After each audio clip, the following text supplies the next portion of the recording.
بسم اللہ الرحمن الرحیم۔ پیارے دوستو السلام علیکم۔ یہ قدیم زمانے کی بات ہے، کسی ملک میں ایک رحم دل بادشاہ حکومت کرتا تھا جو اپنے عدل و انصاف کی وجہ سے بڑا مشہور تھا۔ بادشاہ نے اپنے وزیروں کو یہ حکم دے رکھا تھا کہ اسے ملک کے کونے کونے کی خبروں سے باخبر رکھا جائے تاکہ کوئی بھی غریب آدمی انصاف سے محروم نہ رہے۔ ایک دن بادشاہ کا وزیر سمندر کے کنارے کسی کام سے اپنے قافلے کے ساتھ گزر رہا تھا کہ اس نے ایک بوڑھے آدمی کو سمندر کے کنارے کے ساتھ ساتھ دوڑتے اور یہ کہتے ہوئے سنا، میرا خزانہ سمندر کے اس پار ہے۔ بوڑھا آدمی دوڑتا ہوا کبھی اس طرف آتا اور کبھی دوڑتا ہوا دوسری طرف جاتا۔ وزیر بوڑھے کی یہ بات سن کر بڑا حیران ہوا۔ اس نے سوچا کیوں نہ اس بوڑھے آدمی کو پکڑ کر اس کے خزانے کا پتہ معلوم کروں۔ وزیر نے اس بوڑھے آدمی کو قید کر دیا اور بادشاہ کو اس بات سے بے خبر رکھا۔ کئی دن گزرنے کے بعد بھی وزیر اس بوڑھے آدمی سے خزانے کا پتہ نہ پوچھ سکا۔ وزیر نے سوچا تھا کہ میں بوڑھے آدمی کا بتایا ہوا خزانہ حاصل کرنے کے بعد ملک کا امیر ترین آدمی بن جاؤں گا، مگر اس کا خواب پورا نہ ہو سکا۔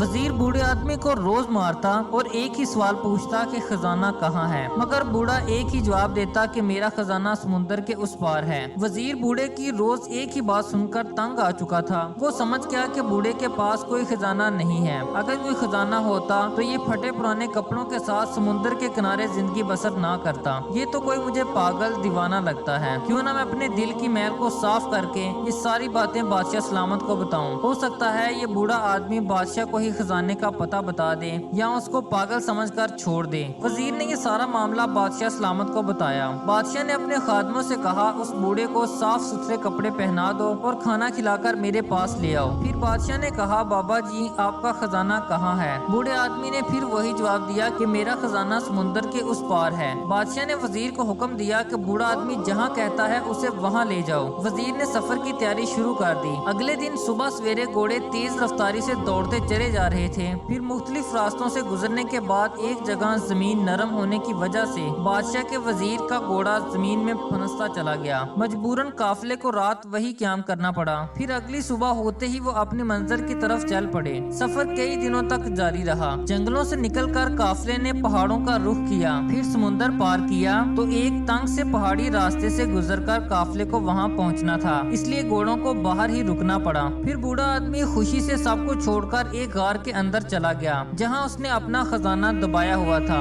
غار کے اندر جا کر بوڑھے آدمی نے قافلے والوں کو آواز دی، آ جاؤ میرے ساتھیوں، خزانہ مل گیا ہے۔ جب غار کے اندر آ کر قافلے والوں نے پھٹی پرانی ڈھیر ساری کتابوں کو دیکھا تو وہ حیران ہوئے، کیا اس بوڑھے آدمی کا یہ خزانہ ہے؟ مگر قافلے والے کر بھی کیا سکتے تھے؟ جب وزیر اور اس کے ساتھی پھٹی پرانی کتابوں کو گھوڑوں پر لاد کر بادشاہ کے محل میں پہنچے تو بادشاہ بوڑھے آدمی کی پھٹی پرانی کتابیں دیکھ کر حیران رہ گیا اور دل میں سوچنے لگا کہ کیا بوڑھے آدمی کا خزانہ یہ پھٹی پرانی کتابیں ہی ہیں؟ مگر بادشاہ عقل مند تھا۔ اس نے بوڑھے آدمی سے پوچھا، بابا جی آپ ان کتابوں کی قیمت مجھ سے کیا لیں گے؟ بوڑھے آدمی نے جواب دیا، میں یہ کتابیں کسی قیمت پر نہیں بیچوں گا کیونکہ یہ کتابیں میرے بزرگوں نے اپنے بزرگوں سے لی تھیں۔ بادشاہ بوڑھے آدمی کی بات سن کر بڑا حیران ہوا۔ بادشاہ نے ایک مرتبہ پھر بوڑھے آدمی سے کہا، آپ مجھ سے ان کتابوں کے بدلے میں آدھی بادشاہت لے لیں، کیا آپ کو یہ سودا منظور ہے؟ بوڑھے آدمی نے پھر کتابیں دینے سے انکار کر دیا۔ بادشاہ نے بوڑھے آدمی کو ہر طرح سے آزما لیا۔ بوڑھے آدمی نے آخر کار کہا کہ بادشاہ سلامت، اگر آپ مجھے ساری بادشاہت بھی دے دیں تب بھی میں اپنے بزرگوں کی امانت آپ کو نہیں دوں گا۔ بادشاہ بوڑھے کی بات سن کر بے حد خوش ہوا اور کہا کہ علم بہت بڑی دولت ہے۔ بادشاہ نے بوڑھے آدمی کی شاگردی اختیار کر لی اور ایک عالم کا شاگرد کہلوانے میں فخر محسوس کیا۔ بے شک درخت اپنے پھل سے اور انسان اپنے عمل سے پہچانا جاتا ہے۔